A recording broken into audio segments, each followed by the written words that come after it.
Hey, what's up? It's the ODB Boom, and you're listening to the WNS podcast. Yeah! You're listening to the official Wrestling News Source podcast. For all of your information, go to WrestlingNewsSource.com or check us out on Facebook by searching WrestlingNewsSource.com or WNS Podcast. You can also find us on YouTube, Twitter, Stitcher, and iTunes by searching Wrestling News Source Podcast or WNS Podcast. Now being broadcast in over 45 different countries, here are your hosts, Daniel Herron, Tyler Abear, and Doug.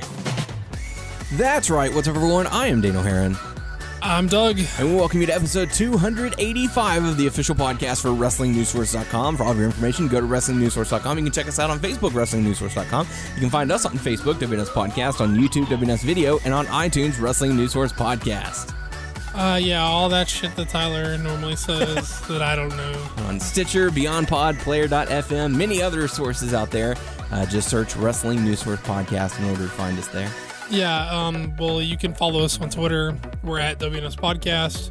Daniel's at WNS_Daniel, and Tyler's at Tyler_Abear. Really good stuff. Well, welcome to the show. No Abear this week. He'll be in next week, so don't worry for your bear fix. If you're lucky. If you're lucky, he'll be back next week. If, he doesn't feel like he's grown too old for this show. I don't know. So welcome. We got plenty to talk about. Feedback, Raw, SmackDown, all the usual stuff. NXT, maybe some Cruiserweight Classic talk, hot topics, Q&A, all that good stuff and more. So, Doug, how you doing today? I'm all right. Yeah? Yeah. Already ready for the weekend? Same old. Yeah, I guess so. I don't get a weekend. Yeah, I know that feeling. Darren Young don't know nothing about no days off. Like I know about no days off. But, What's really funny is what popped up on my on this day on Facebook. Mm-hmm. It was something from like 2012 or 2011. And it was like, if you need me between now and August 28th, my answer is I'll be at work. So I had 0 days off between like August, what's today, the 3rd? Yeah, August 3rd to the 28th. 2nd or 3rd, yeah. 3rd. Straight days. It was crazy. So yeah, it's no fun having to work so much, but do what you got to do to keep the bills paid and the lights on. Yeah. Otherwise, you won't be able to watch wrestling. Sure, I guess you gotta be a grown up sometimes. Nah. Once you get enough money, then you don't have to worry about it anymore. Maybe. I don't know. I just keep stacking my chips and waiting for the day. Yeah. Gonna bet it all on black or red? Oh no, I'm not a betting man. I'm not a gambling man at all. That's good. Save that money. Like Little Dicky, save that money. So yeah, welcome to the show. For those of you who are interested, this coming Saturday, we'll go ahead and knock it out early. This coming Saturday, Pasadena Convention Center, we are going to be at the Icons of Wrestling Comic Book Collector Fest and House of Hardcore show. It's going to be really awesome. We're going to have Tyler and I got a booth set up. Hopefully Doug can make it out if nope. work. Okay. I'll be working late. Sorry, boys. That's all right. I mean, you should probably apologize to me because, not apologize, but I shouldn't be sorry for you. You're going to be there. You should be sorry that I can't. I am. I'm really sad that you have to work because, I know how much of a fan of wrestling you are and, I like to go and see as many shows as you can. And Unfortunately, this is just one unable to make. Similar to last weekend with NXT being in Houston. There was also Hurricane Pro that happened and Doomsday. Like, I had to miss all of those, and I believe you did as well. And yeah, I haven't been out to a live show in a long while. Yeah, it has been a while. But at least Raw is coming up at the end of the month, so it's something to look forward to if we can make it. If not, I'll have to sell those tickets pretty quick. So, yeah, so for those of you in the greater Houston area, make sure to head on out to Pasadena. To the convention center. It's going to be a really fun time. Everything kicks off at 11 a.m., goes until 5 p.m. for the Icons of Wrestling Comic Book Collector Fest, and then doors will close for a little bit, reopen at 6 for the House of Hardcore with bell time taking place around 7. So it's going to be a lot of fun. We had Tommy Dreamer on the show last week. If you didn't get to catch that, make sure you go back and check it out. It's worth a listen. Really good stories. And yeah, hope to see you guys out there. If you are a listener and you go to the show, make sure you come by our booth and let us know. And we'll say hi and thank you for listening to the show. So let's dive into some feedback. First bit of feedback we have is from Ace McSpade saying another great podcast, guys. Loved it. So thanks you very much. Thank you. And the next bit of feedback, final bit of feedback we have is from Victor. Victor saying, growing up, my favorite cereal toy was a cheap little Spider-Man web shooter from the Sam Raimi trilogy. But fast food toys, damn, I can't decide between the Bionicle sets, Pokeball toys, and Yu-Gi-Oh cars. And as far as car toys, I wasn't all that into Hot Wheels, but I just recently got into the IDW Transformers comics, which are freaking awesome. So I'm bound to get at least a few of those figures soon. Thanks again for another fun show. Cool. Yeah, I've heard good things about that series, but I haven't read it. Interesting. So I think I'm a little too old for Bionicles. I think I missed those. Nonsense. No. I mean, okay, I'm not too ashamed to dip into any kid stuff. I'm just saying, like, I think when it would have originally appealed to me, right? I think I was a little bit too old. See, I think I aged out of Pokemon, I aged out of Yu-Gi-Oh, yeah, and I aged out of Bionicles, I believe. Yeah, I think I just missed a lot of that stuff. You missed the boat by just a couple years, but that's all right. Yeah, it's never too late. You can always go back. I'm a surly old man, Victor. I don't know nothing about that kid stuff. So we had Raw, we had SmackDown. We're getting closer to SummerSlam. SummerSlam 2-3 weeks away, somewhere around there. I think they said 3 weeks away. Not too bad. I felt like the roles from last week were reversed this week. I felt SmackDown had the better show, and Raw kind of felt like same old product as before. Did you get that vibe? Or I thought that Raw still felt like they were trying some unique things, some out-of-the-box things for them. Mm-hmm.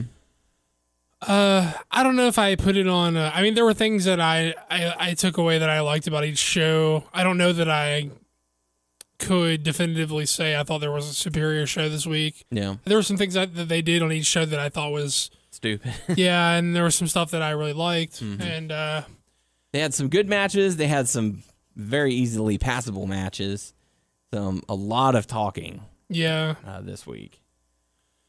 Yeah, I mean, so you felt like they reverted back into the same old, or or you just didn't dig the new stuff they were trying? Some of the stuff I liked, but as far as presentation, a couple of the matches, the way that some of the matches finished, I felt like, okay, it's, they did their 2 good episodes and now they fell back into their rut. SmackDown, at least I felt they changed up their presentation a little bit. They brought back like the sidebar with stats on the wrestlers. I thought that was cool. It's just it's the small touches that they did that made me go, okay, yeah, I like that a little bit more. But yeah, there were good segments. I felt some of it was a little copycat between like the challengers and the champions. Their talking moments, and then also. What do you mean? Like, I'm not following. Like, they both did the promos, and they were both fine. They both did a great job, but they were both just like, let me prove you wrong or something. You're talking about Rollins and Finn?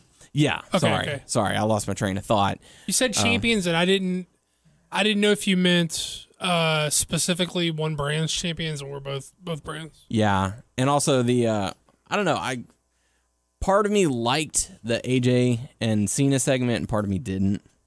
But I mean, we'll talk about it as we talk about each show, I guess. Sure. I really dug that they let Sasha open the show. That was a nice change of pace because they don't normally give too much focus or shine on the ladies. Sure. And I feel like this is a time where it's important to do that. Sure. To give them that opportunity and chance to shine. I was really surprised that Jericho came out. See, I thought this whole whole opening segment was weird. I'm not gonna say it was necessarily bad. It was very long.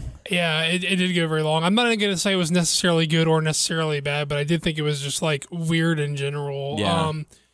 I mean, I'm cool with Sasha kicking off the show. I have no problem with that. I think it's a good thing, a positive thing. I'm not sure why Jericho was like jumping to the aid of Charlotte, other than he's a heel and like this is a way to get him more heat or something like that. So I don't know why. I mean, other than I guess ultimately the idea is they're gonna get they're finding something for Jericho and Owens to do and have a match with Enzo and Cass at the pay-per-view. Yeah. So I guess that's I mean, you can rationalize it from if we're looking at the endpoint and we say, well, he needs something to do for these 4 guys, so we're working backwards from the product that we already know that we want. Yeah. Then you can make that make sense.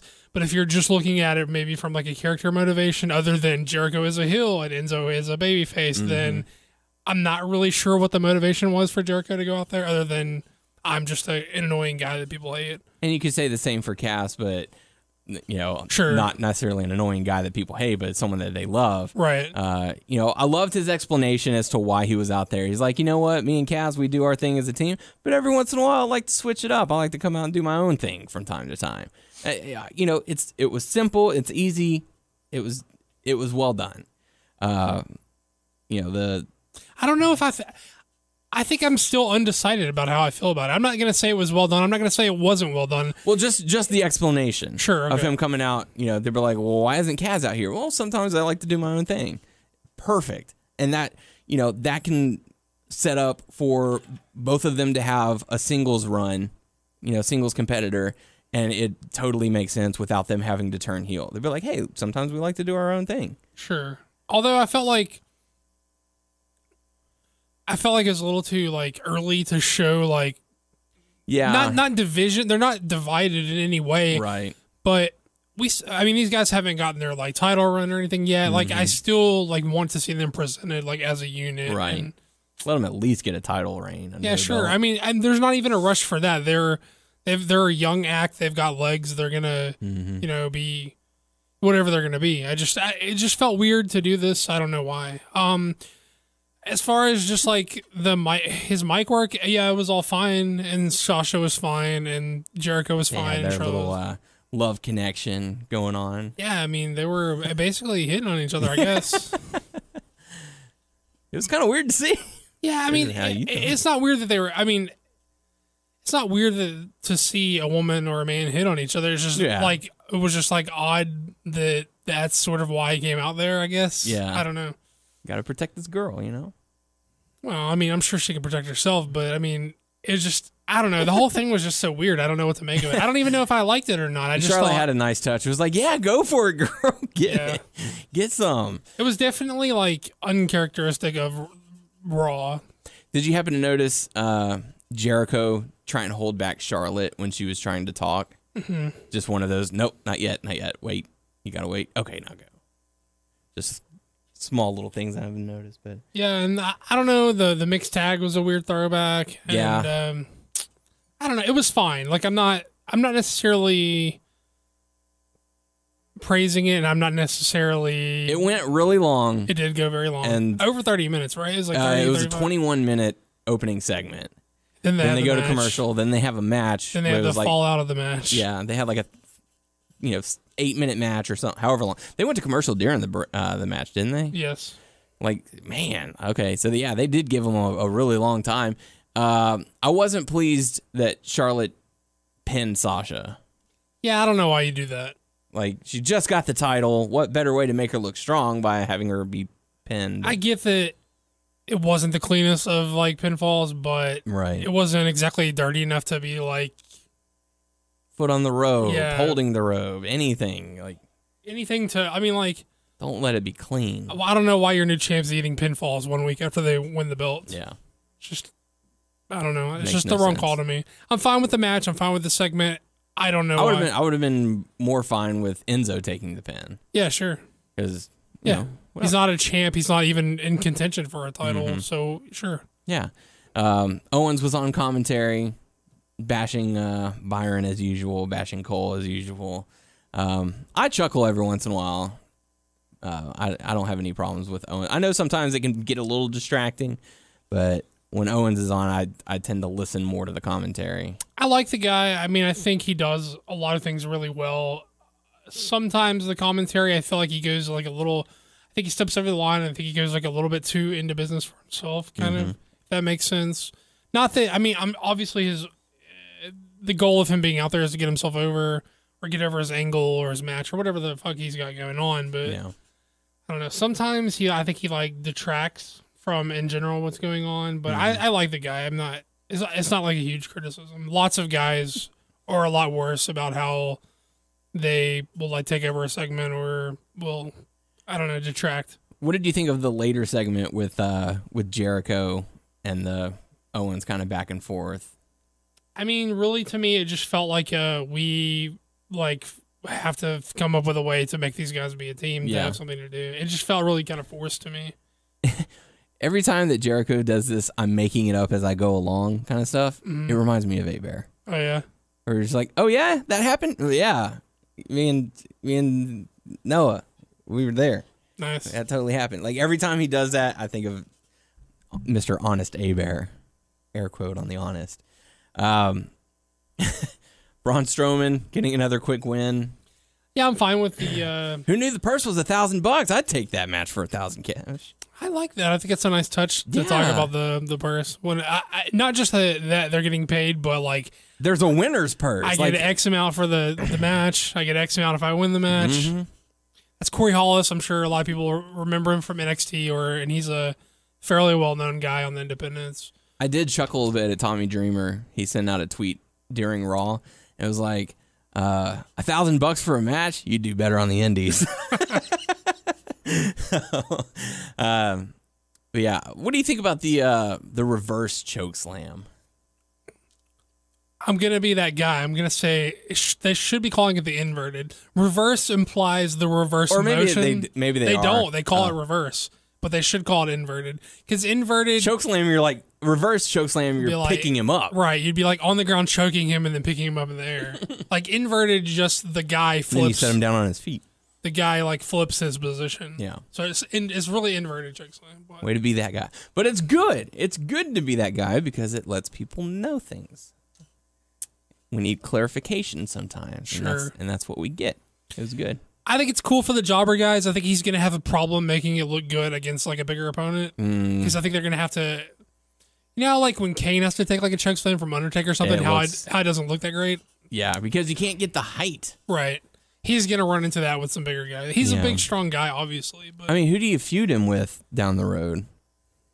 I don't know. I mean, you can't do it with Titus because he's turning heel. I mean, maybe Darren Young. Speaking of Titus, Father of the Year. Yeah, that's going to lead into my larger point is he's like Titus O'Neil is a natural of a babyface as Randy Orton is natural of a heel. Like Titus is clearly like a good going guy who's like likable and is like happy, smiles a lot. I don't know if anybody does more like outside press other than Miz and Cena than him. He's all over the fucking place doing all kinds of charity shit. Like, why is he the guy you turn heel? It doesn't make any sense to me. Especially since you have him go to like the Be a Star campaign. Sure. And now he's bossing around a WWE Hall of Famer and Bob Backlund. Yeah, it just doesn't make that any makes no sense. He's such a natural babyface. You could tell he's just a good guy that people like, and he's just always happy, always in a good mood. But he does have that intensity. He does, but not in a way that ever makes you like question like where he's coming from. He's just a guy who can turn it up when he needs to. Yeah. And that's fine. I don't know. To me, it's a very arbitrary heel turn. I don't know why they would do it. So when was Darren Young ever great? So that signifies a heel turn. And then he cheats to win. Yeah, I don't know. I think I like him as a babyface. I don't know what the motivation is there. I don't know. Just new era, new attitude kind of stuff. Maybe that's what they're going with. Shining Stars going up against Golden Truth. Shining Stars, they get the jobber entrance. They were already in the ring when we come back from break. Right. R-Truth focused on Pokemon Go, which is funny because Goldust is the one who's more focused on Pokemon Go in real life. Oh, really? Yeah, because I follow Xavier Woods' Up, Down, Down channel, and he did a special once the Pokemon Go game came out, and he ran into Goldust, who was actually playing it at the time. And so they were like, oh, let's go walk around the arena, see what we can find. That's pretty cool. Yeah. And so, and then they, brought it into the storyline or whatever. I would love for them to go ahead and drop that. I'm I don't know. It seems like they already want to do like a breakup angle or something. Which I'm fine with. This Golden Truth thing. I like them together. Man, for whatever reason, I'm not into it at all. Like, I don't know if maybe it just went on for too long or what, but I don't see their connection. The chemistry is not there for me. They're sort of like an oddball tag team. That's why that's sort of what they're trying to play into. And I like both guys individually too. So yeah, I'm the same, but it's not connecting to me. The build up went way too long without a proper payoff of any kind. Like they finally team up and they lose their first match, and then they won a couple, and now they're just trading wins. Yeah, I mean they're not a team that I don't think you can beat. I'm fine with them being beaten. It took a really long time for them to get together. Took months. If they're gonna do a breakup angle this soon, it would be like a big turnoff for me. So yeah, I'm fine with them losing. They're just like I don't know. You need teams that aren't like the title team or the contender team. You need teams You need the Shining Stars.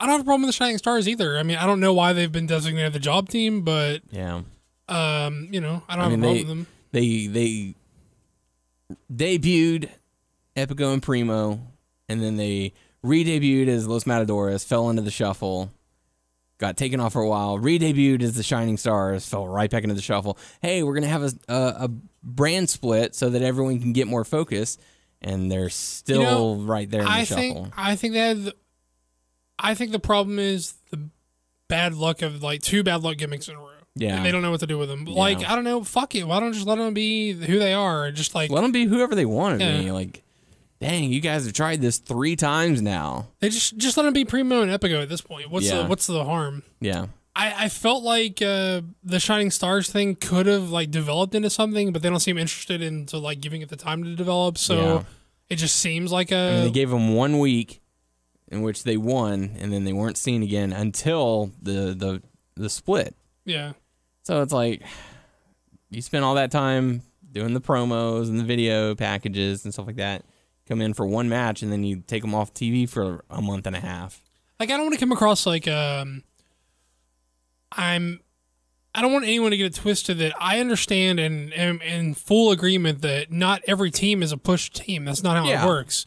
You've got your team who's going to be, your champs. You've got contenders that you're going to build, and then there's just going to be, if anything, they've done a better job in recent months of having enough of a division to have matches that aren't directly influencing like either the title or who's going to get a title match. Yeah. So, I mean, that's a positive. Yeah, some actual storylines outside of a title.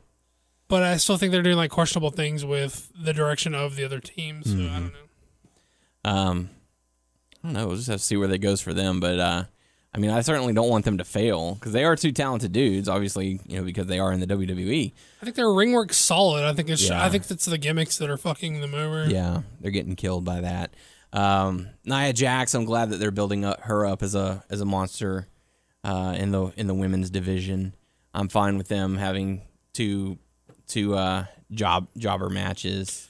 I mean, in all honesty, this is how someone like Nia and how someone like Strowman should be built. I mean, they're like monster heels. I mean, monster heels get over by beating up jobbers. I mean, like you can't. They're not to a point where you're going to sacrifice like higher up on the card guys to that and girls to that. So, I mean, and what it secretly does, it also builds up your current women's division because they're going to get in the ring and go up against Nia Jax, and they'll hold their own for a little bit as opposed to just being flung around the ring. So it makes Nia look good. It makes the other women look good because like, hey, we've got the top of the top, Right. So I'm all about the using like local talent as jobbers. I think it's a positive direction for them to go. Yeah, it gets them some exposure. It makes their talent look stronger. It's a win-win situation in that. I'm surprised it's taken this long to bring it back. Like they did it for Ryback when he started out. Yeah, see, I know the woman. I forget her name. It's like Ariel Monroe or something like that. I believe is the woman that Nia Jax squashed. Yes.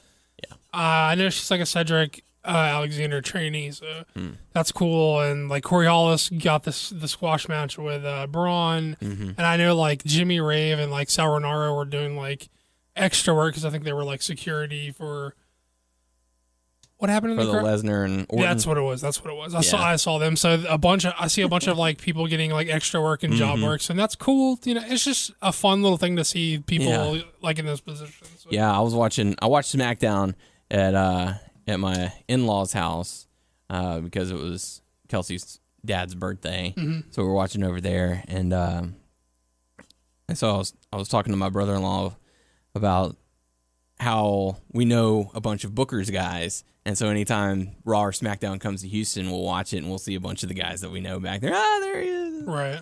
So really, I mean, it's fun to see, and you know who those people really are, and they're not security. Come on. Right. So yeah, but the crazy thing is they never have been. They've always been wrestlers. You know? Yeah. It's just cool to I don't know. It's a fun little thing. Mm-hmm. Pull the curtain back a little bit. What's going on?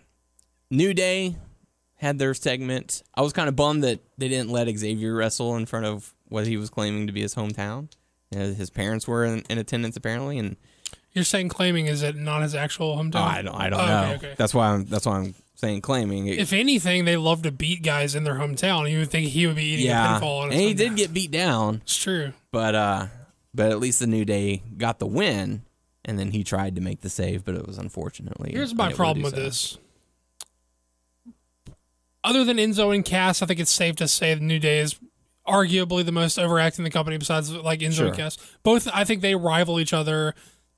Some people would say Enzo and Cass. Some people would say New Day. Enzo and Cass get a good pop with Enzo stealing the show with the mic, but as far as crowd participation, well, they both have really good crowd participation.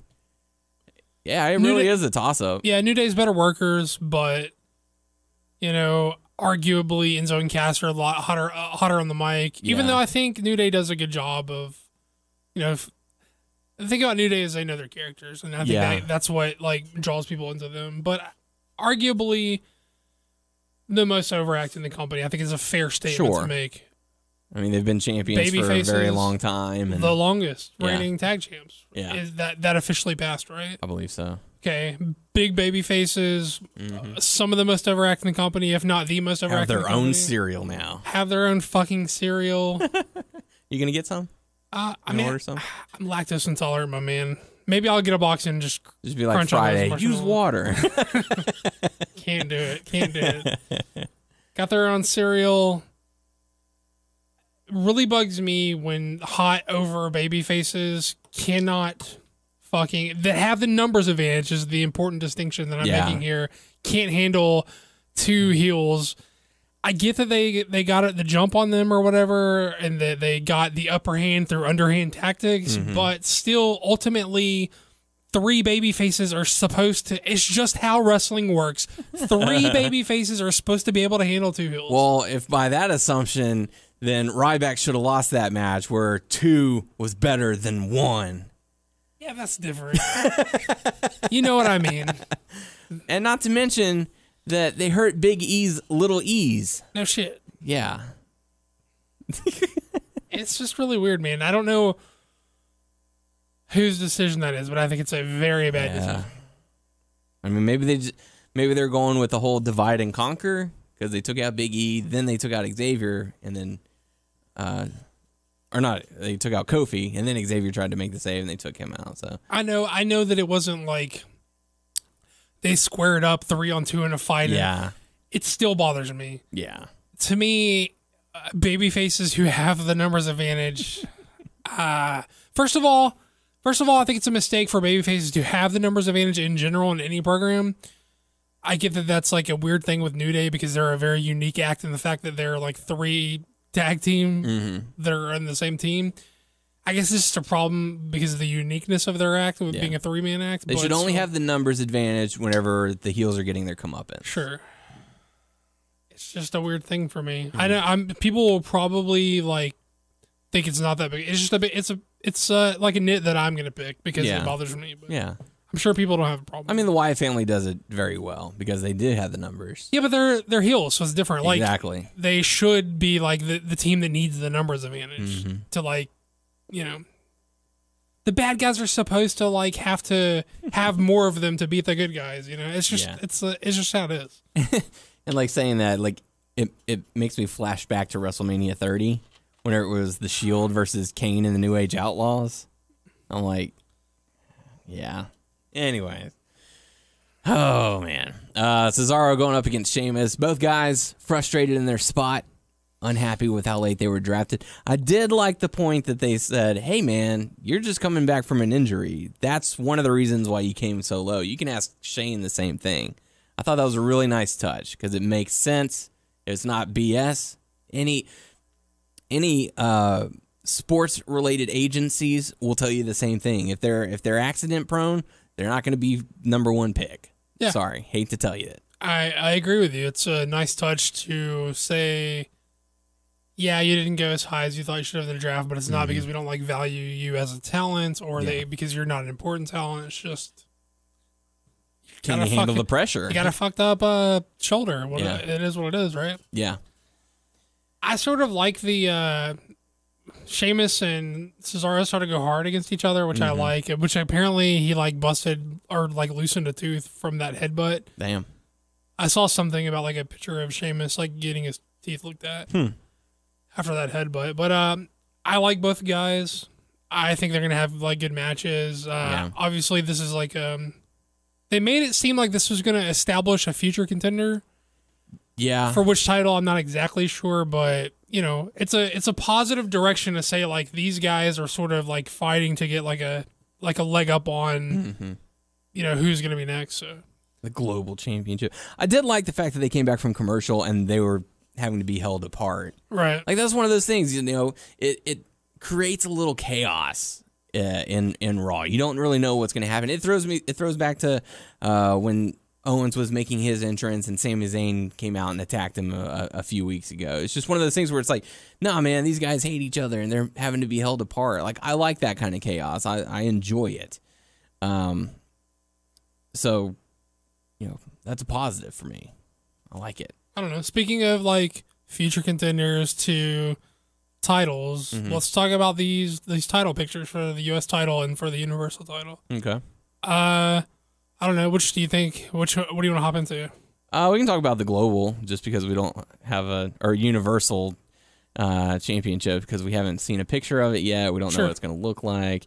Did we know that it was going to be named a Universal title last week? Or yeah. Okay. I can't remember if we talked about that or not. Yeah, they announced it at the beginning of the show, and we're naming it after the fans. That's so right. It's the Universal title. Blah blah blah blah. It's a very good chance, or not chance. It's a good opportunity for WWE to shake things up a bit. And I know that they like to say stuff like that, where it's, oh, you never know what's going to happen. This is one of those opportunities that they have to really have a chance to make the crowd go, whoa, they're wanting to do something here. I have no doubt that Finn Balor versus Seth Rollins is going to be an amazing match. I know that these two are workhorses. They can put on excellent contests. My only question is who's going to win, and I feel like this would be a great opportunity for Finn to get the title. Start that title off fresh. And I think it's an easy way to make a new guy right off the bat absolutely. If they do it. In his first title match, in his first pay-per-view on WWE, on the main roster, the new era. What better way to kick off the new era than a new Universal Champion in Finn Balor? I'm not sure they're going to do that, though. Yeah. I'm not saying they're not. I'm just not convinced through watching the product that that's what's going to happen. Not that it's a bad thing that I have not made up my mind, but I mean, the positives are it's a very easy way to immediately have Finn be like a player. And with the brand split, you need more stars. Absolutely. You make a new star out of the bat. Have them go out there, give them 25 minutes, put on one hell of a match, and solidify Finn Balor right then and there. I mean, not to repeat myself from last week too much, because I'm pretty sure I made these points, but I don't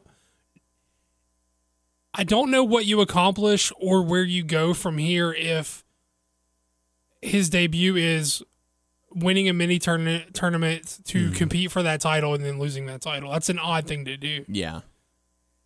I could see it happening, though. I could It's easily... WWE, Sure. of course. Well, I mean, Finn seems like a guy they have their eye on for the future, and Seth sort of feels like the guy they have their finger on for right now. Yeah.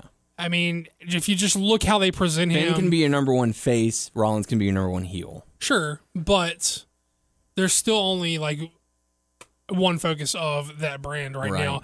When there's And two men in the room, you can only look at one. Yeah, sure. I mean, and as far as how they've been presenting it as of late, it's been Seth. Like, Seth is the overall number one draft pick, and Seth is, like, the, coming back, right back in the title picture, winning the title. After an injury, though. Sure. Sure, he never lost. Yeah. So, I mean, but, I don't know where or how that's going to work it out. But And we always like to talk about numbers. Anytime they start bringing up numbers and stuff like that, it could be foreshadowing of something bad. In this case, it was, who was, you were a great NXT champion, but who was the first? Oh, that was me. Oh, I won Money in the Bank. I was the first person to cash it in at WrestleMania, and I was the first person to, you haven't beat John Cena, but I did. You haven't beat this guy, but I did. right. And so this would be a way to establish Finn Balor and be like, yeah, you beat all those people, but I beat you. Yeah. So, Also, don't know where you necessarily go with Seth if he doesn't win it. I mean, if you have Seth, you can realistically, no matter who wins, they could feud for a bit. Sure. So. Yeah, you feud them for a one-off, and then you can set up Cesaro for Rollins or Sheamus for Balor. Either of those two, I think, would work as far as future planning bookings. Or you could have those guys go for the U.S. title, but it looks like that's going to be a little tied up for the moment. What were your thoughts when you heard Roman's music hit? I was pretty hyped for it because Yeah. I like both guys, and I'm like, okay, I'm going to be into this program. Yeah, because I know Rusev's your boy, and I know you're not a downer on Roman Reigns. No, I'm an upper on Roman. Yeah. I think it's a good slot for him. I don't know, what was your, I was hyped. What was your reaction? I was kind of surprised. I was like, wow, they're taking him out of the main title picture. Like, there's nothing wrong with going back down. I'm not sure that's the case, but go ahead. I'm not going to interrupt you, but I'm going to circle back around to that point. Go Okay. ahead. Well, yeah, it was just one of those things where that was my knee-jerk reaction.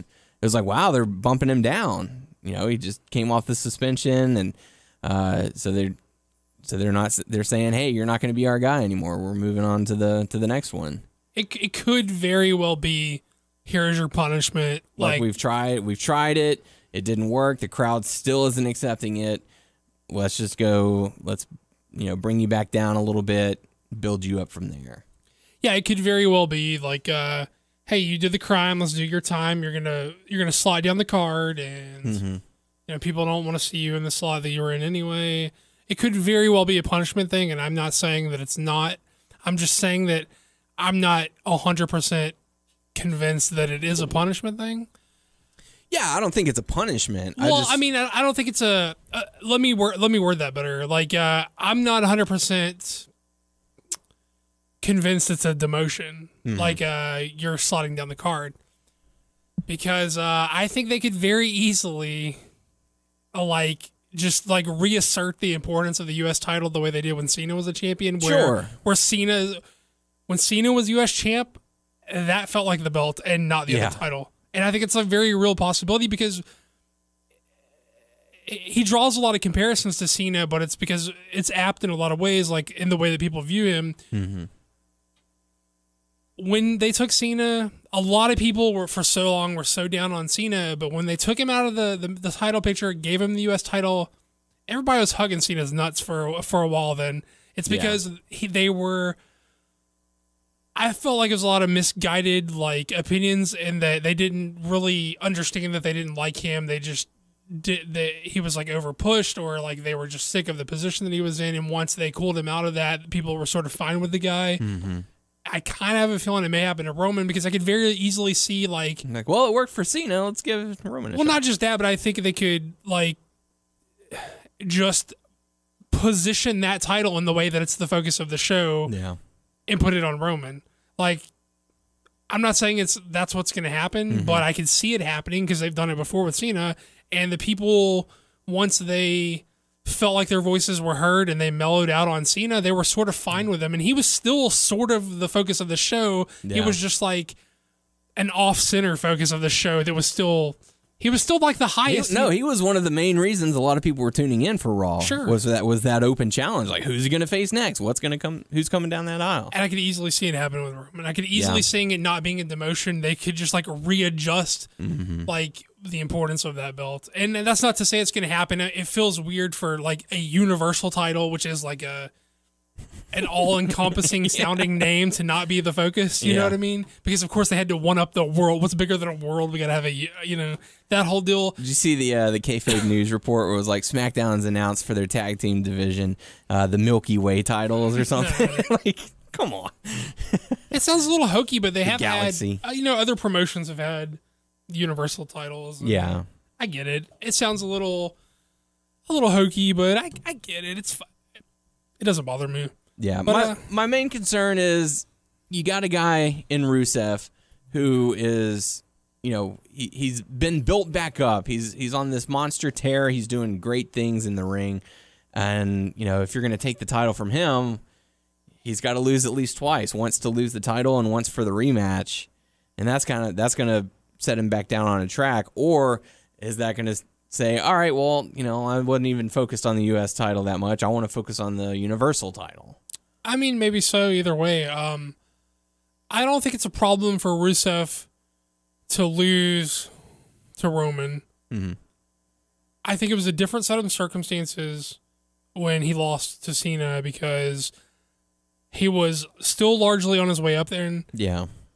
And that would have put him like cemented over the edge into like a top guy status or, at least a top heel status. Mm-hmm. This is a little different. Roman is of the status that it's not necessarily a bad thing for. It's not, just because Rusev hypothetically loses to Reigns doesn't mean he's a jobber. It doesn't mean he loses to all the other guys on the roster. Right. It just means that with the brand split, the hierarchy of the roster has like shifted. They like reshuffled the deck in a sense, and like they are now in the same level of the hierarchy in the new shuffling. I don't know what word I was looking for. The new era. Yeah, sure, whatever. But I'm hyped for the feud because I think they'll have good matches. Although they did have that one. I remember that one, was it SmackDown or Raw, that they had a singles match on TV, and I was like, oh fuck, I was hyped for it, but it was a really bad match between the two. And I don't remember. I know they had a singles match before Roman was champ and before Rusev was as hot of an act as he is now. This was like, I don't know, 6 months ago, 8 months ago. Maybe it was a full year ago, and it was bad. And I was just like, oh no. Don't need that. But I feel like they've both, developed a lot since then. And I don't have hopes. I have certainty that they would have a better match at this point. How do you think the crowd will react if Roman wins the United States title? I don't think they care because to me it's like the Cena thing. It's like they're just gonna boo anyway. Well, at least he's out of the title picture, so we feel like our voices were heard, and like we feel like they adjusted their plans to feel like we have a say in this. And but he's still got a title, so he sucks. Boo! I don't know. I feel like people were hugging Cena's nuts after he got the US title, and so I feel like the same thing could happen for him. I don't know. I don't think people are. I'm not gonna say nobody, but I'm gonna say that I don't think everyone is like as into Rusev as we are. I don't know. Maybe that's. I think the crowd is split. Really? Yeah, because obviously they're the ones who want to see Lana, and so with Lana you get Rusev, and then Rusev is an athletic guy. He's actually pretty entertaining. Yeah. I guess where I'm coming from is I just don't think that as larger of a percentage of the fan base is going to think it's a travesty for Rusev to lose as to like if Roman was beating like. Balor or something. I think like people would be shitting bricks, but I feel like a lot less people were like gonna get their underwear in a twist over like Rusev losing. Yeah, if that makes sense. Yeah. Did you see Lana and Rusev's wedding photos? I did. Did you see some of their reception photos? I mean, I saw some weird ones with like Ryback and Luke Harper and stuff. See like the circus and all that? I did see the circus stuff. That's crazy. That must have been a fun time. I didn't like envision it to be such like an informal wedding. It's like she had a nice dress on and he had like nice clothes, but people were like, Daniel Bryan was like in shorts and like a shirt and stuff. That's Malibu. Yeah. I mean, I get it. It's Get just sand like, all in your pretty, shoes. pretty informal, but I don't know. It looked like a nice wedding. Yeah. I'm not a circus guy, so I don't know. Yeah. To me, I was like, I wouldn't take them for circus fans. Sure doesn't seem like them. Not that we know them. But. No, we don't. But, it's like, wow, interesting. Okay. Guess when that Total Divas fires up, we'll have more to report on there. I don't know. Yeah, have something for you to watch. Well, what do you think about Jinder Mahal coming back? It had been rumored, so there was like a handful of guys, like supposedly Brian Myers Kurt Hawkins was at SmackDown, although he didn't get used. Mm-hmm. So there was like a handful of guys. It was him. I mean, even Tommy Dreamer's name is being thrown around. Yeah. Shelton was rumored before he was ever announced. There's like a handful of people. There's the MVP rumor with like his picture with Asuka and Hideo like circulating from Instagram and all that. So I wouldn't be surprised if MVP's on his way back as well. There's that, there's that group of, after a certain era, people that are still like, like able-bodied enough to give it a go. Yeah. You know what I mean? Like, and he fits that bill. So. Sure. Although I know he's been okay. I'm not gonna say inactive because I know he's done some stuff around the Houston area, but he's based out of Houston. But I largely I don't think he's been wrestling that much. I think he's maybe done like a dozen wrestling shows since he's been gone. So I mean, I don't know. I mean, good for him if he wants to come back. I mean, Yeah, more power to him. Yeah, get that money. Yeah, if the passion's there, because I know that WWE tour isn't exactly easy. No. Yeah, I mean, I was fine with it. I still think it's funny that they're doing the, back and forth for Heath Slater, as the comedy gimmick, and I have to see where it leads. I know they are setting up a match for him versus Rhino for next week's SmackDown, and if he wins, he gets a SmackDown contract. But he's not gonna win. No, he's not. Of course not. And then he's going to complain, and then Melina's going to come out and slap him or something in there. We're like, that's what we're looking for. We want you, Melina. I do sort of like him as, like, the free agent guy who is the catalyst for all the other people coming back. That's a pretty decent idea, actually. It's kind of like the open challenge that he had a couple years ago. Right. Where it was like all the old legends who would come out and kick his ass every week. Like, one part of it, you got to love it. Because it's, obviously you're getting some spotlight on it. On the other side, you're losing every single match that you're in. So it's like... Yeah, but the thing about him is he was, a glorified jobber. So there's only up to go from where he is now. Yeah. And he's getting a lot more focus. So, I mean... And he has the fans. So yeah, sure. Slater's going to slate. I'm good with it. Rollins versus Sami Zayn. What'd you think of that? I thought it was a fun little match. Yeah. I started losing my focus. I think I was getting tired around this point in time. Because 3 hours after a long day at work, it does start to take its toll on you. Even with a shakeup, 3 hours is 3 hours. Yeah. 3 hours is 3 hours after you've been working all fucking day. Mm-hmm. 3 hours is 3 hours. Yep. And it's a lot. If they trim it down to 2, I feel like there's no point in talking about that. We've talked about that every other episode for the past 5 fucking years. I don't know why we're going to rehash that now, but yeah. You already know, you listening at home, you've said it yourself 100 times. We've said it 100 times. Mm-hmm. You've seen people typing it on the fucking internet 100 times. You don't need it to be told to you again. That's right. There's a lot of fucking programming out there. It is. It's a lot to commit to. Yeah. The return of Lesnar, Paul Heyman, glad to see him back. Good stuff. Delivering another solid promo as usual. I'm going to say uninspired. I was not into it. Really? Yeah, it just felt flat. Felt forced. Yeah. I mean, I know they just made a deal for him to come back because his deal had lapsed between his appearances or whatever, but it just felt very uninspired for me. Maybe I'm just sort of over like this phase of the gimmick or something. Maybe. I don't know. I wasn't into it. Then we got an RKO from out of nowhere. Fucking hated it. Yeah? Yeah, I mean, it took them like 1 week before guys on different brands are on each other's shows. They couldn't make it 1 fucking week.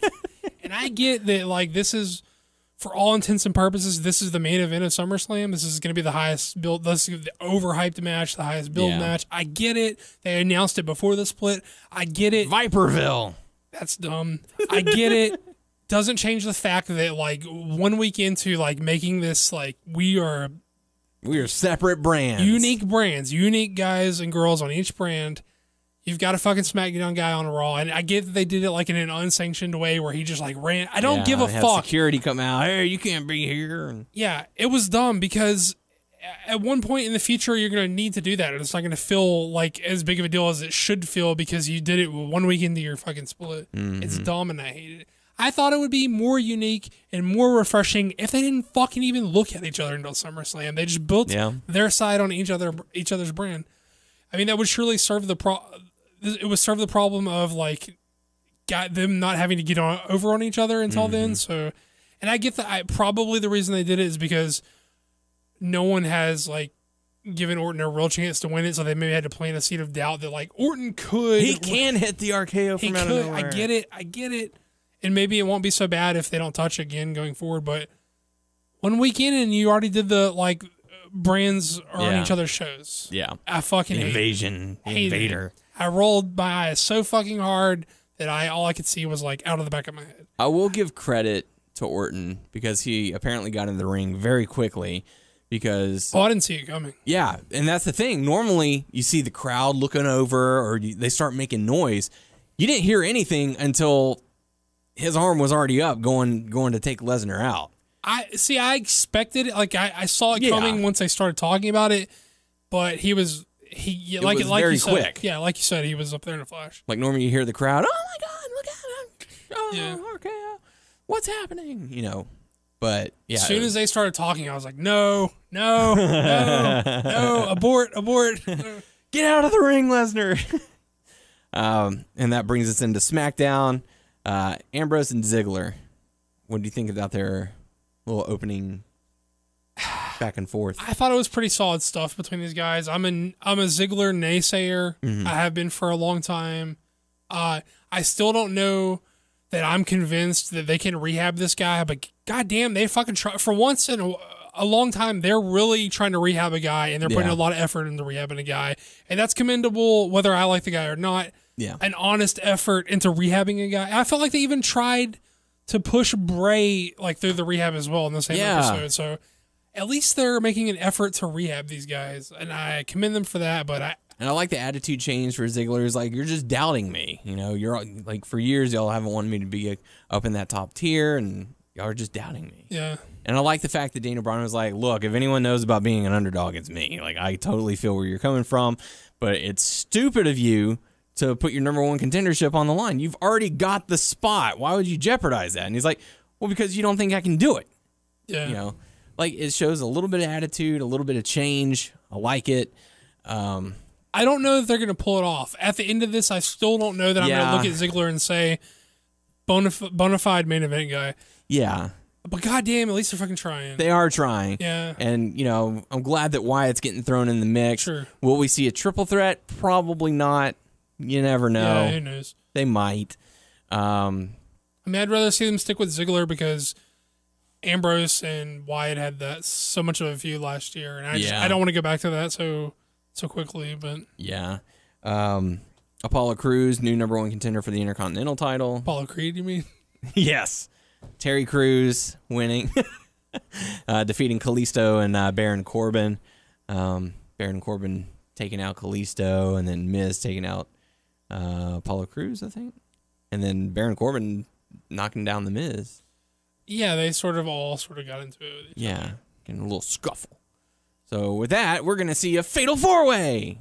Do you think that's where they're going? I hope not. I think we're going to see Kalisto Baron Corbin. Right, that's the impression I got. That'll probably be like the kickoff match. Sure. Eva Marie faking an injury and it's super weird. I get that her gimmick Did you know that she was the 2013 Diva Search winner? I did. Yeah? Because there was no Diva Search in 2013.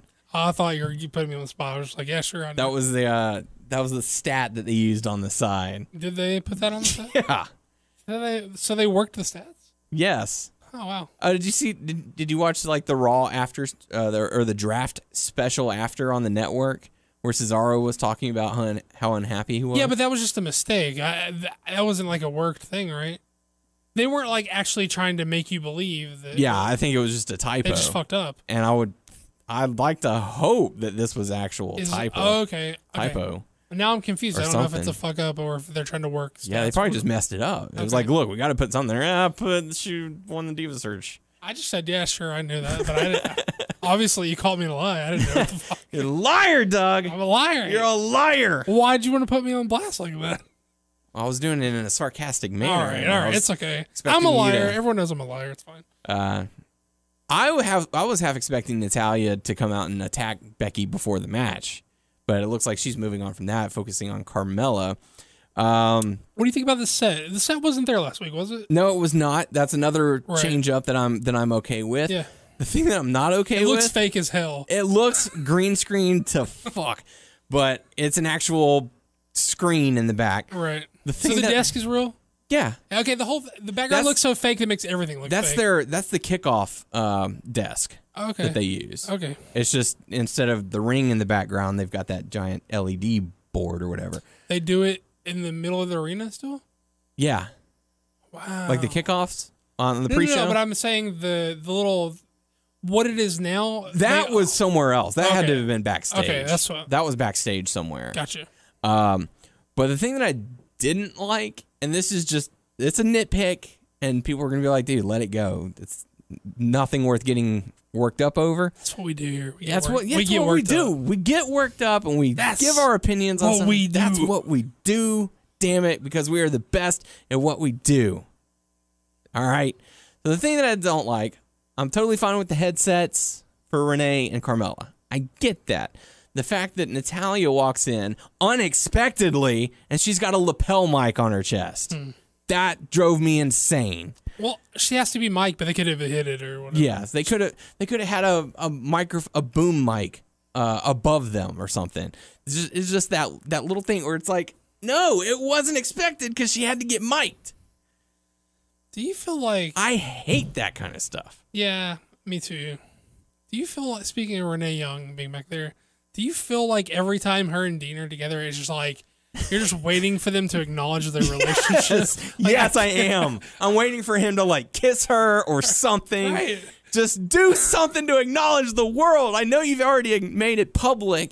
Just acknowledge it on screen. See, I don't even know that they need... I don't even know that I'm in favor of them acknowledging it on screen. Yeah. Or I'm not even sure that just a nudge or something. I don't even think... Wink to the crowd. I'm not like asking them to do it. I'm just like keep expecting it to happen. I don't know why. I'm not like in favor of it. I'm just have it be the Valentine's Day episode or something. Hey, Renee, I, tried to give these to Eva Marie, but I guess you can have these flowers or something. Just something to make it...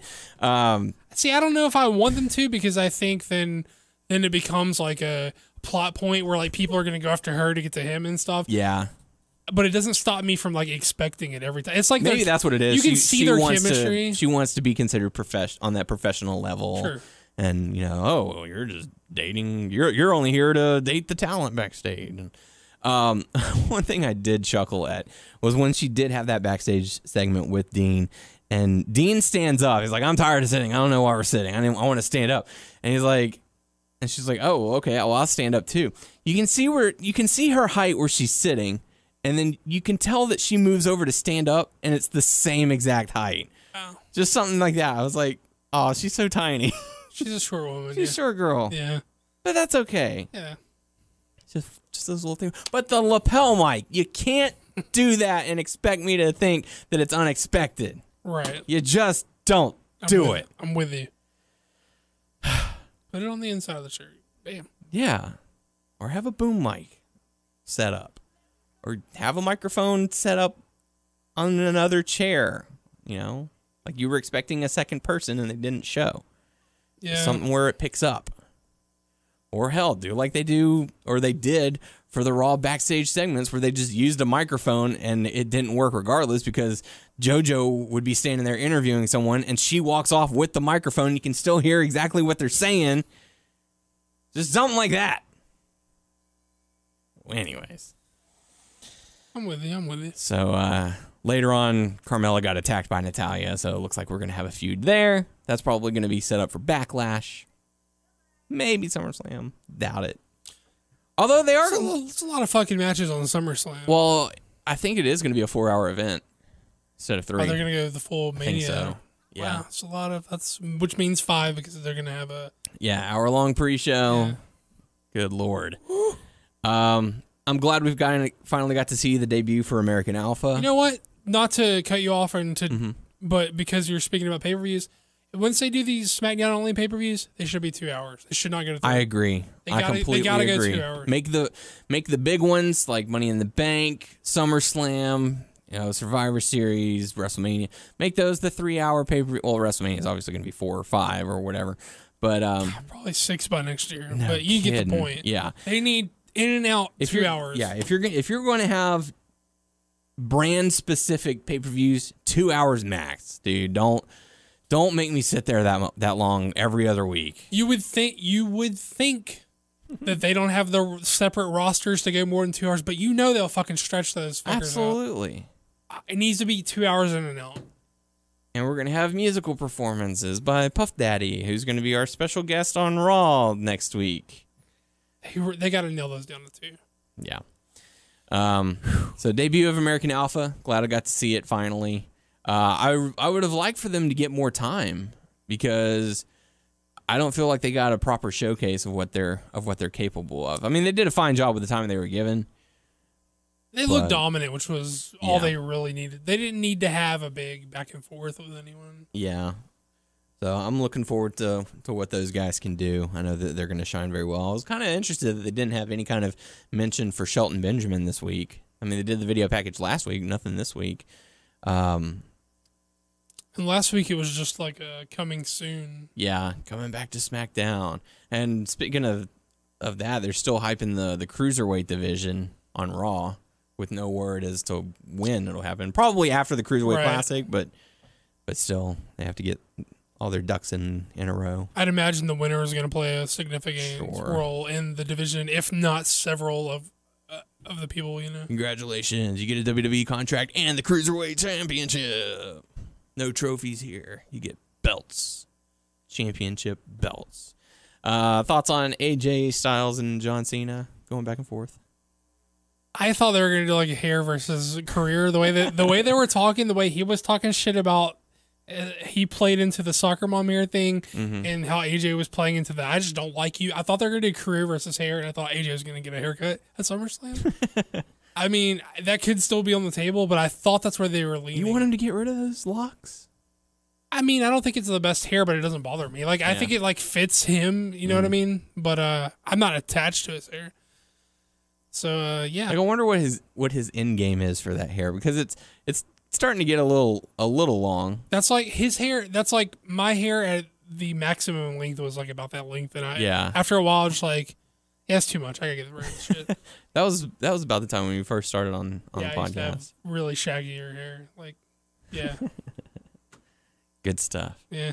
I don't recall this promo. I think I got distracted. I had to sing Happy Birthday.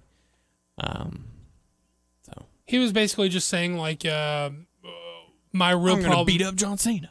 Well, he did say that, but he basically was just saying like his real problem is that Cena's still around and he sort of wants him out, and I don't know. I did hear Cena going, you see that little kid over there, and this is why I'm going to keep fighting and all that. It was sort of the standard. Look at that kid. It was sort of the standard fired up Cena promo in a lot of ways, but I do this because I love it. That basically was what he said. Cool. He's a little bit more verbose, but I'm sorry. I don't have. Well, I mean, it was his job. I don't have the chutzpah. No, I mean, verbose as in he just talked a lot longer, but that was his job to cut a promo, not yours. Yeah. So I have an entire show to talk about. Right. He only has like 10 minutes. He's just got to talk about himself. Yeah. You got to talk about everybody. I got to talk about everybody except for myself. Because I'm a classy guy. That's the kind of person that I am. Yeah. Whenever I see something I like to talk about it. That's what I do. And you're at a deficit because what do you know more about than yourself? So, like, You know, he's just got to talk about himself, which he knows a lot about. You got to talk about what are we doing? I don't know what we're doing. It's an ego trip for me. Drink it in, man. Orton versus Fandango ends in a DQ. I like that they set it up as Fandango was pissed about his comment about Jericho coming back against Fandango. I love that they framed it that way. Even though we knew that it was just a setup for Lesnar to come out. And that security did absolutely nothing to stop Lesnar from hopping the barricade and getting in the ring. And great job, guys. Come on, Jimmy Rave. Get it together. So Lesnar attacks, delivers the F5, gets escorted out, and Paul Heyman was like, hey, it was pretty funny, though. Pretty good stuff. It was interesting that it was, quote-unquote, the main event segment of Raw, but not on SmackDown. Yeah. Because we got the number one contenders match. Dolph Ziggler putting it on the line against Bray Wyatt. I don't know. Turnbuckle? Yeah, in front of the referee, looking right at it. Normally that kind of stuff isn't allowed. It's like, are we getting a heel turn, or are they just teasing it, or are they just trying to say, like, he's edgy, he's going to do whatever he has to do? Did you see right before one of the commercial breaks, Bray Wyatt favoring, I guess, his ankle or something like that? And he started, like, banging his head on the mat. It was on the roll-up. I actually think they purposely went to commercial to let him recover, because you could see when Ziggler tried to roll him up, his leg bent weird. Yeah. And I was like, oh, he fucking hurt himself. Yeah. But he finished the match. I guess maybe it was just a stinger, or it just pulled. I think a stinger is like a spine thing, though. Or maybe he just, like, cramped up something. But, yeah, you could tell, like, he was frustrated, because he was like, damn it, no, that's not supposed to be happening. And then we come back from break, and he might have just, that doesn't mean he's not, he may have just toughed it out. Yeah. It's, I don't know. But the matchup was fine. Nothing really. Not really. No. Ziggler maintains his number one contendership. Eric Rowan attacks. So good to see him getting involved, and looks like they're going to be keeping the Wyatt family together for the most part. Yeah, I mean, after seeing Harper at in the wedding photos or whatever, I was like, oh, I guess I was hoping that he was coming back soon, but yeah, not yet. Yes, still has some time. I think he's due back in September. Is that right? I want to say it. I can't say for certain. That's not too far off. Yeah, month away. You think he's gonna just join them on SmackDown? See, that's the thing. Do you have him go back to the Wyatt family, or do you let him try his own and have him go to Raw? Because they've already broken Braun away. He's already becoming his own star. Luke Harper, obviously one of the stars of the Wyatt family. So do you have him go and be his own guy, or do you have him stick in the Wyatt family? I mean, in my opinion, he's the best worker in the group. So, I mean, I'm not opposed to him being a singles guy. Although he's had that look for so long, it would be interesting to see. Not that he has to change his look, but I mean, I guess he could just be a singles guy and keep the look. But it would just be weird, I guess. Yeah. And I'm so used to seeing that. And they would all have their own separate entrance music now. Yeah. Like Bray's got the one he's always used. Eric Rowan's got the banjo thing. And then Harper can use the whatever. And Braun's got one that yeah, his is bad. He is further becoming Ogre from Revenge of the Nerds. A little more. Braun! It's like a little step like closer to that every week. Yes. So Eric Rowan attacked. Dean tried to make the save, but he gets taken out in the process, and we were told to follow those damn buzzards. So Chip. Did you get to watch NXT or Cruiserweight Classic? I watched both, but it's been a whole week, and I'm having a little problem in remembering what happened. I got to see Sabre Jr. in action. I felt like he had a better reaction coming to the ring than he got in the ring, because I felt like the people were like, "Oh, we know he's a guy." Yeah. But they didn't know how he's like a grappling guy. He was like a holds guy. The crowd was very quiet for his match. It's like they have heard of him, but they didn't know that he's like a grapple guy. Yeah. And they didn't know how to react. His high spots are like cool reversals. You know what I mean? Like, so I felt like he didn't like win them over so quickly. Well, what I liked about it is that Daniel Bryan is putting it over. Like, this is the thing that the crowd doesn't understand. But as a wrestler, what he's doing in the ring is amazing.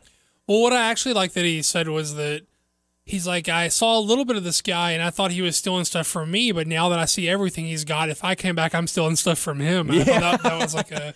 That's a good compliment. Yeah. It's like, I'm stealing your stuff. Yeah. We got to see Gulak in action. Yes. Another mat-based wrestler.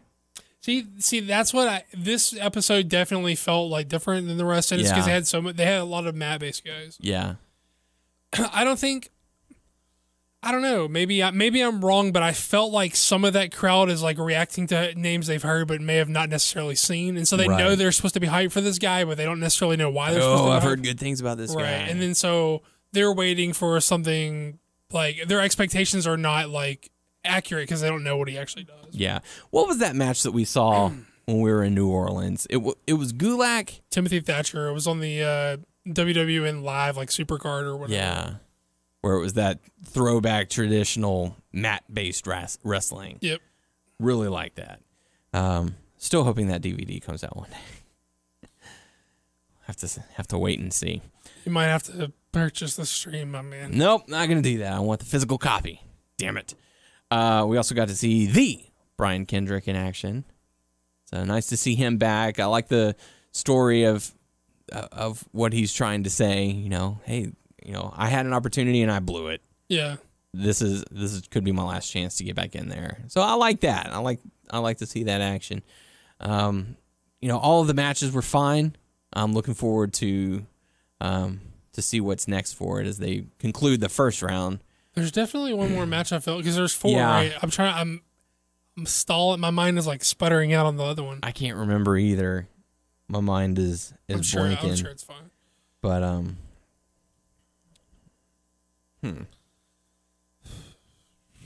my mind's so fried I can't stall for you right now. Episode 3 results. Let's see. Boom. Yeah, we got to see Zack Sabre Jr., Drew Gulak, Brian Kendrick. Oh my gosh, I don't want to see your freaking slideshow. There was one. I know that they've been. This format has been for an episode, so I know there's one more. I just can't off the top of my head.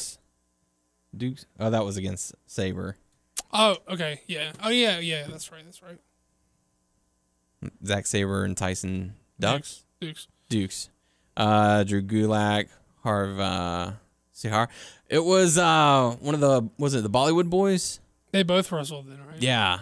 Anthony Bennett and Tony Nese. That's what it was. And who is it?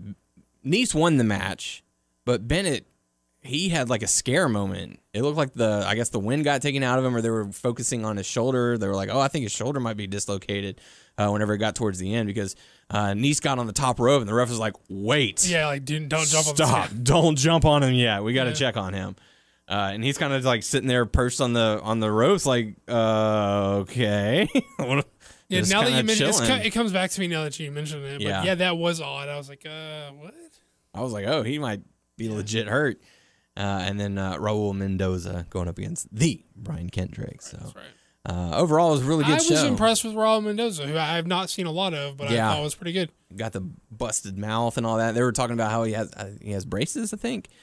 I did notice his braces. And then Kendrick put his mouth on the rope and kicked it, and up, I mean, his mouth got pretty bloody after that. I sort of love that Brian has like announced his like he's like, I'm totally partial. I totally want him to win. I am not unbiased in this matchup. I want Brian to win. Sort of refreshing. I don't know. I like how he's just blatantly cheering for his buddy the whole time. Yeah. Come on, Brian. Come on. I don't like how he did it, but I like the results. Yeah. NXT, I don't recall too much what happened, but we can't talk about NXT NXT Houston, because it was the farewell for Finn Balor in NXT. Kind of bummed that I didn't get to go to the show, but hey, things happen. It's not too far to make the trip. It's just life circumstances. Yep. Work comes up and all that. It was, I guess, the final matchup, Finn Balor teaming up with Shinsuke, going up against Bobby Roode and Samoa Joe. So I mean, like, damn, man, I would love to love to be there, but things happen. I mean, good news in the NXT world is, well, by the time you're hearing this, it's already out because we're recording on a Wednesday. But tonight, Hideo returns. Yeah, Hideo returns. Rude makes his debut, and other good stuff to look forward to. Like it. Smoking. Asuka was there. Carmella was there. Bayley was there at NXT Houston. So pretty stacked card. So good stuff. Moving into some hot topics for you guys. Paige is reportedly being pulled from an upcoming WWE Australian and New Zealand tour due to an injury, at least according to reports.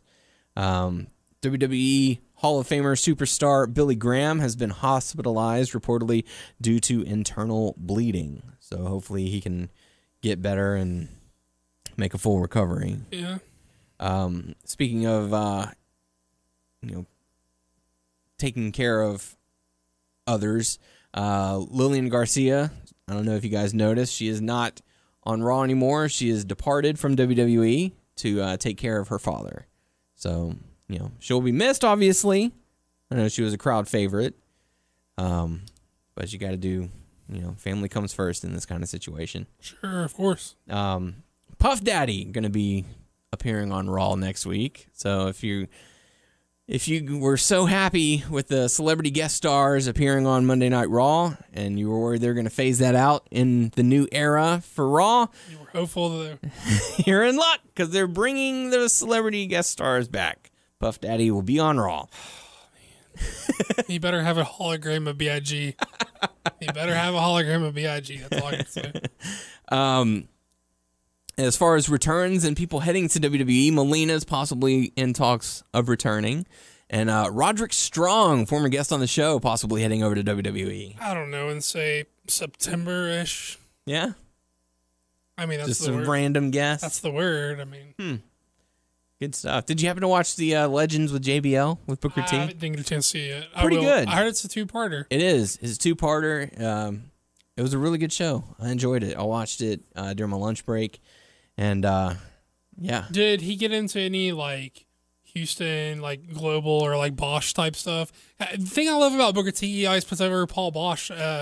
And when he was on the show, I was like, are you going to lobby for Bosch to get in the Hall of Fame? He's like, man, he's a fucking Hall of Famer. As is. Nobody needs to tell him he is. Yeah. I like how he talks about the Houston shit, the history of Houston wrestling. So. Yeah, he didn't really talk about that. He talked more about the Sportatorium. Wrestling up in Dallas and getting his start with Booker, with Stevie Ray. He talked about being incarcerated, going to prison, going to county, doing all that, what made him want to change his life around. And that was a really good story. I dug that one. Talked about the Batista fight. I definitely want to hear about that. Yeah, talked about... I've heard about it, but I haven't heard about it from him. So. I mean, he puts it over in a light way. He didn't. It wasn't a he said and I said this. It was there was some disrespect towards the locker room, and if there's one thing that I'm going to stand up for, it's the boys. Supposedly Booker T whooped that ass. Yeah.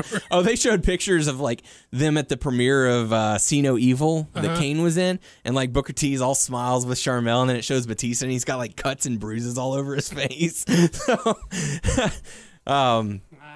that was the word that Booker T put it to him. Man. Yeah, and they were like, "Well, what did Vince say?" And he was like, "I went and talked to Vince." It was like, "Look, Vince likes that kind of shit, though." He was like, "I don't want to fight, but if I have to, I will.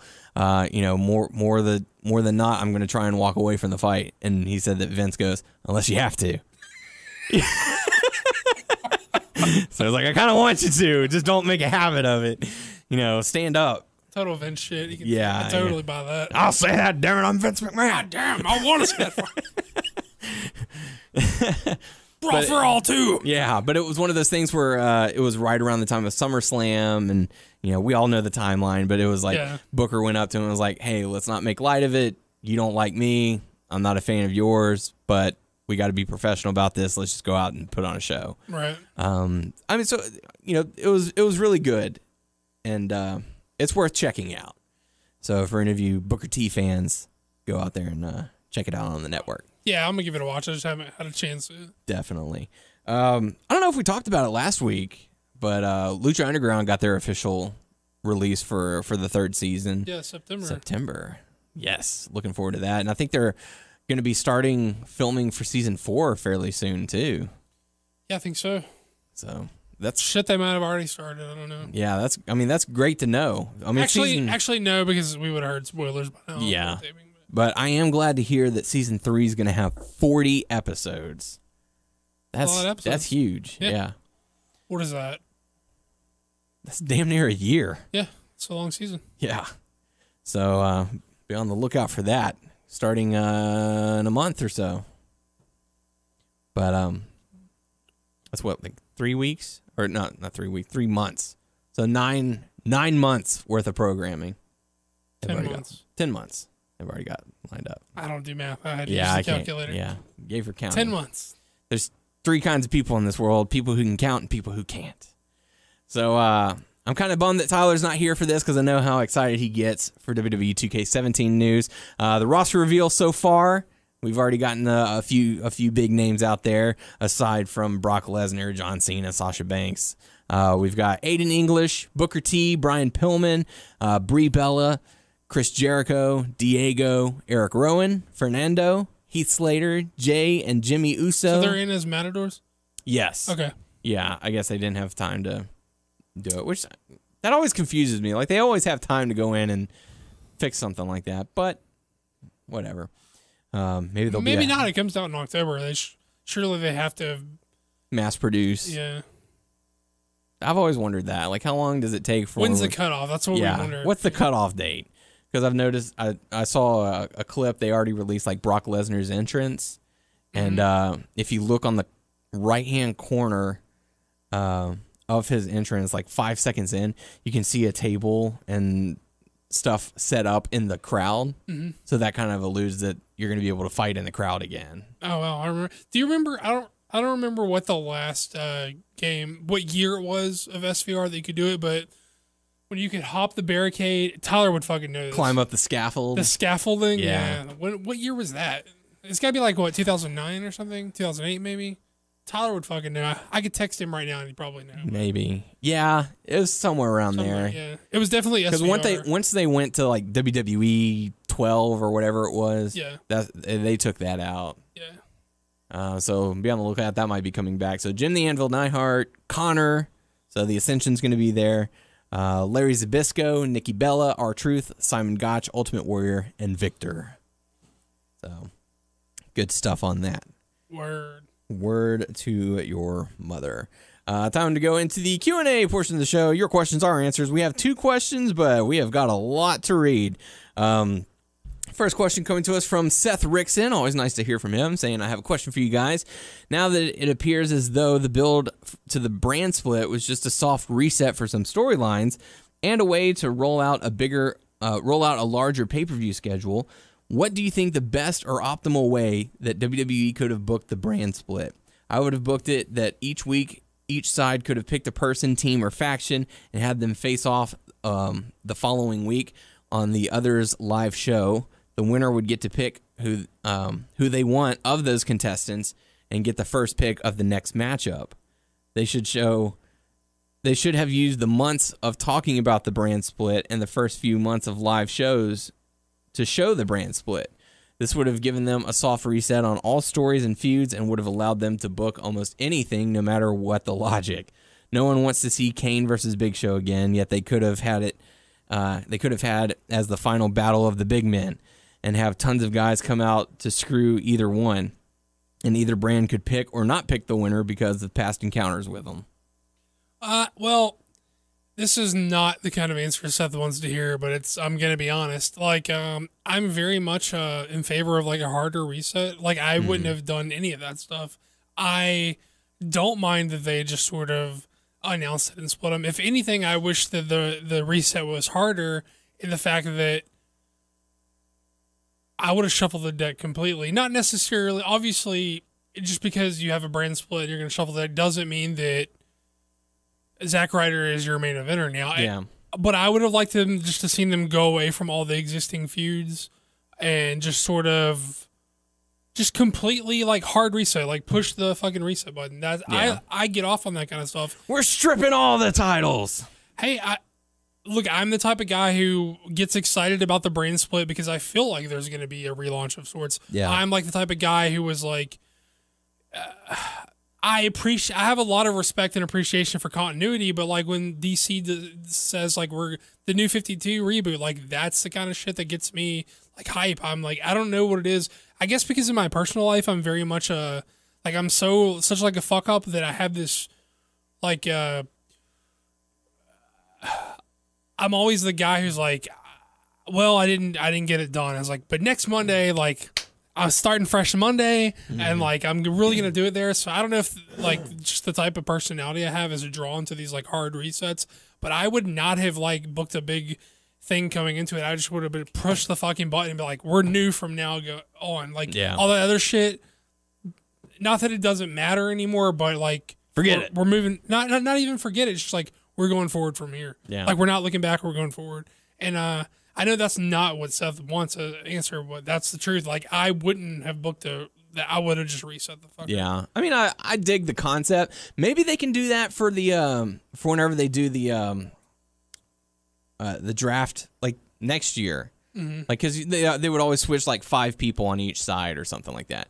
So have them come out and be like, all right, whoever wins this match. I mean, yeah, you'd have to kind of keep it even, or at least the 3-to-2 aspect ratio. Mm-hmm. But I mean, I'd be fine with something like that.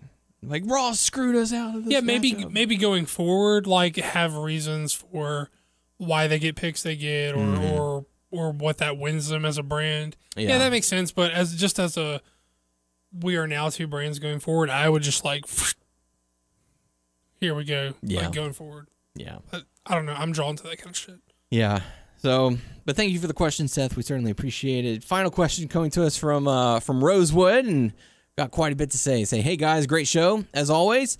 I just want to weigh in on what Doug said about the WWE wellness policy being a sham, and I completely agree. I'm a guy that is very into fitness and bodybuilding, and while I myself have never taken PEDs, many of my friends at the gym have, and I myself have done tremendous amounts of research on them. When it comes to the WWE, I agree with Doug, and I'm willing to bet 3 months of my salary that WWE has control over who gets popped and who doesn't. Remember when CM Punk was on Remember when CM Punk was on the Colt Cabana podcast? I do. And he said that he asked if Triple H took the piss test, and Triple H looked at the floor and had nothing to say. I believe Triple H had nothing to say because he absolutely did not piss in that cup. Triple H is 47 years old, and the guy's body still looks like it did during the Attitude Era days. I don't care how many midnight workouts he and Stephanie have had. There is no way he maintains that body without a little help. It's just science. Muscles atrophy with the age. The muscle tissue weakens, and rebuilding periods are longer. I'm not saying with old age you just sag and all your muscle goes away, but when you're 47 years old, 99.9% of the time, you don't have the body you had when you were 30. Just look at Schwarzenegger and Stallone. Both guys still pretty fit, but they look like they're fit guys in their 50s because of the PEDs, which is true. Stallone has been busted for taking roids. Arnold too. Yeah. And I won't even mention Vince McMahon. The dude is 70 years old, been on the cover of Muscle and Fitness multiple times, and he is bigger than half the guys on the roster. A spokesperson came out and said Brock Lesnar will not be suspended by WWE because part-time performers are not kept to the terms of their wellness policy. So WWE is pretty much saying that Roman or Seth Rollins or Cena or whoever can't get in the ring and suplex a guy because he's using a form of PEDs. But nah, it's all good if Brock Lesnar does it. It's a complete double standard, but whatever, policy is policy. But if that's the case, why was Billy Gunn, who isn't even a performer, fired for being popped for PEDs when he's competed in a non-WWE powerlifting competition? I'll just say, Doug, I agree the wellness policy is a sham, and it nothing but PR. It's nothing but PR and double standards. Yeah, man, like I mean, obviously we agree because he's saying that he agrees with me, but yeah. I mean, maybe Rosewood is our PED correspondent going forward because it says he is. Yeah, it's WWE politics, playing favorites, all that. That's a really good point about the Billy Gunn thing because I had forgot that happened, and yeah, he was just training, and so Yeah. I mean, maybe he's a quote-unquote full-time employee and Brock Lesnar is a part-time employee. I don't fucking know what, like, legal fucking hoops. Wasn't he like a have to jump. trainer for NXT at the That's what I'm Performance saying. Centers? Okay, And so that would be considered like Rosewood full-time. said that he got tested in like an You're setting a bad example. it was like some bodybuilding competition, completely unaffiliated. Yeah. So that's super weird. But yeah, I mean, like Rosewood said, I pretty much like backhandedly alleged the same thing of Triple H whenever I was talking about it as one of the guys I would like, look at sideways if you tried to tell me, maybe that guy hasn't taken any PEDs. But yeah, I completely agree with Rosewood. Stay off them roids. Yeah, I mean, I don't know. Maybe it's like HGH. Maybe that's. I've heard some like people argue that HGH. I mean, HGH is okay. No, wait, I'm confusing. There's a difference between HGH and TRT. I'm confusing those two. Okay, yeah. Maybe he's on HGH is probably as bad. I don't know. Maybe some of these dudes are doing TRT, which I've heard is like legitimate if you have low testosterone. Like you can be prescribed stuff by the doctor, and maybe that will help you, like maintain, Perform better. Yeah. Well, supposedly, like I don't know for a fact that TRT doesn't have detriments, but I know like UFC and stuff like they can't do TRT. It was like a whole thing. Yeah. Well, Lesnar was popped for like estrogen blocker or something like that, which is That's what used when taking Yeah. all that kind of stuff. So I don't know, but yeah, I'm just talking a bunch of bullshit out of my ass right now. I don't know, Yeah. but I agree that seems more than a little fishy. But Rosewood does have a question, and it's something we kind of covered a little bit earlier. But do you guys think Finn will win at SummerSlam? I'm going to be there, but I won't lie. I would rather see Seth win the Universal Championship, which is a stupid name for a title. Also, I too collected Hot Wheels that came in the Happy Meals toys, and the best toy I ever got in a box of cereal was the Star Wars lightsaber spoons that lit up red, blue, and green that were in my Frosted Flakes during the time when The Phantom Menace was being released in theaters. Thanks, guys. You're awesome. Hope all is well. Yeah, that's cool. I'm